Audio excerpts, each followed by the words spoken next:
Hi guys, Nobles Culture here. Nandito po tayo ngayon sa Jollibee, Metro East, sa Robinson. Siyempre, pagkatapos po ng first day ng Otaku Expo, Tana Bata Festival sa UP Town Center ay kakain tayo. Siyempre, ano bang araw ngayon? August 2, birthday ko. At ito, siyempre, birthday din ni Takina Inoue ng Licorice Recoil. Siyempre, suot ko rin yung uniform niya. Kaya kakain na tayo ng burger steak, kanin, royal, at 3 cupcake.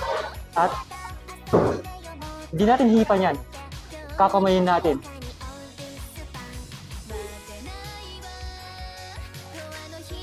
Last one.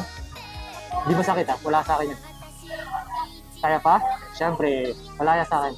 1, 2, 3. Happy birthday to me!